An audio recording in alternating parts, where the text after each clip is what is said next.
India, a land of endless diversity where mountains touch the clouds, rivers shape the plains, and centuries speak through stone and song. It is one of the world's oldest continuous civilizations, stretching back more than 5,000 years.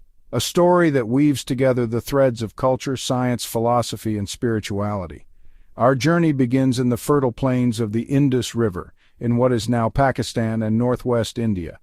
Around 3,300 BCE, the Indus Valley civilization emerged, becoming one of the three great ancient civilizations alongside Mesopotamia and Egypt.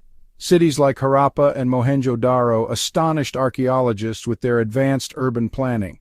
Straight streets laid in perfect grids, multi-story houses made of baked bricks.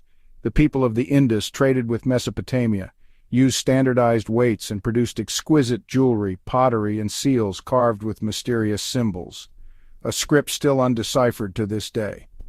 Unlike other early civilizations, there is little evidence of large-scale warfare. Instead, the Indus people appear to have lived in relatively peaceful, well-organized communities centered around trade and agriculture. What happened to these remarkable people? Around 1900 BCE, their great cities began to decline. The memory of the Indus Valley was lost for millennia, buried under layers of earth and time. As the cities of the Indus began to fade, a new culture was taking root in the northern plains of India. This was the Vedic Age, named after the Vedas, a collection of sacred hymns and texts that are the oldest scriptures of Hinduism. These texts were not written down at first. They were composed and transmitted orally by priestly families, passed from generation to generation with incredible accuracy. These hymns paint a picture of a pastoral, semi-nomadic people who valued their cattle, worshipped gods representing natural forces, like fire, Agni, and storms, Indra, and performed complex fire rituals. It was a world shaped by sound, by the chanted word, which was believed to hold immense power. This era, beginning around 1500 BCE, saw the widespread use of iron, which transformed agriculture and society. Iron tools allowed people to clear dense forests and cultivate the fertile Gangetic plains more effectively. The epics of the Ramayana and the Mahabharata, though compiled later, have their roots in the heroic tales and moral dilemmas of this age. The Vedic Age was a formative period, a crucible in which new ideas about society, duty, dharma, and the cosmos were forged, creating a complex cultural landscape. Out of the small kingdoms of the Vedic period, India's first great empire arose. This was the Mauryan Empire, founded by Chandragupta Maurya around 322 BCE. For the first time, a single power unified almost the entire Indian subcontinent. This was an empire of immense scale and sophisticated administration, with a standing army, a network of spies, and a complex bureaucracy. The most famous Mauryan emperor was Ashoka, Chandragupta's grandson. After a brutal war to conquer the kingdom of Kalinga, Ashoka was overcome with remorse at the bloodshed. He converted to Buddhism and dedicated his reign to the principle of Dhamma, or righteous conduct. He had his edicts carved onto pillars and rocks across his vast empire, promoting nonviolence, respect for all religions, and social welfare.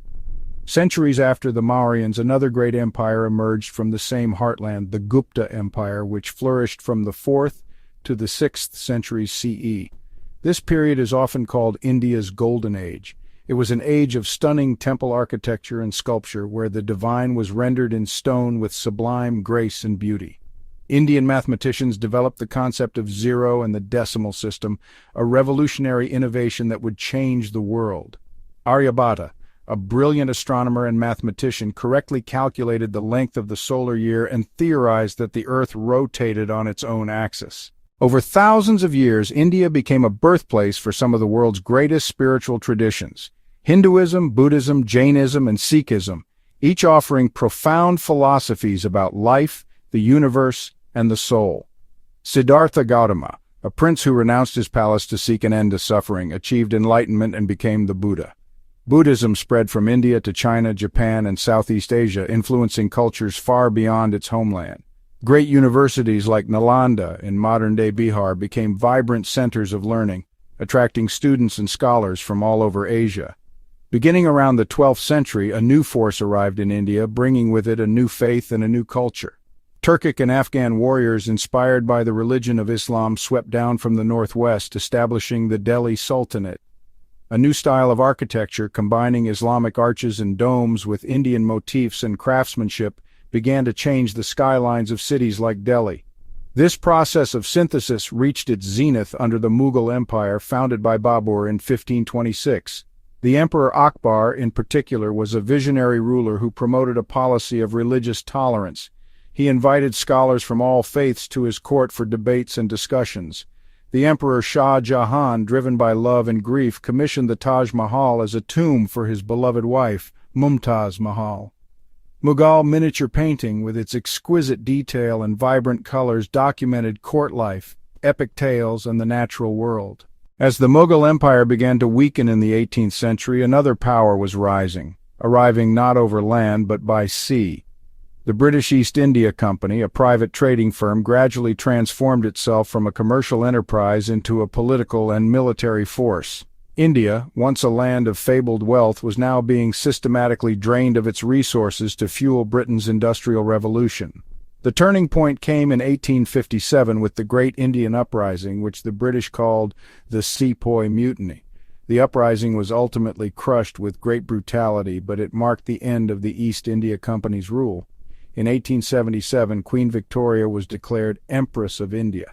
The British built railways, telegraph lines, and canals, creating a modern infrastructure that helped to unify the country in a physical sense. A movement for independence grew, led by figures such as Mahatma Gandhi, Jawaharlal Nehru, and Subhas Chandra Bose. Gandhi's philosophy of non-violent civil disobedience, or satyagraha, captured the imagination of the world and ultimately made the British position untenable. On the stroke of midnight, August 15, 1947, India finally achieved its freedom. It was a moment of immense joy and hope, but it was born in tragedy. The British partition of the subcontinent into India and Pakistan led to one of the largest and most violent migrations in human history. In the midst of this turmoil, India embarked on an audacious experiment to build the world's largest democracy. It adopted a constitution that guaranteed fundamental rights, universal suffrage, and equality for all its citizens, regardless of their religion, caste, or gender. India has transformed itself from a largely agrarian society into a modern, diversified economy. It has achieved self-sufficiency in food production, developed a world-class science and technology sector, and sent missions to the Moon and Mars. Indian companies are now global players, and its vibrant film industry, Bollywood, entertains audiences around the world. The nation has successfully held numerous free and fair elections, a testament to the resilience of its democratic institutions. Yet the journey has not been easy. The new republic continues to grapple with immense challenges. Poverty, inequality, and corruption remain significant problems.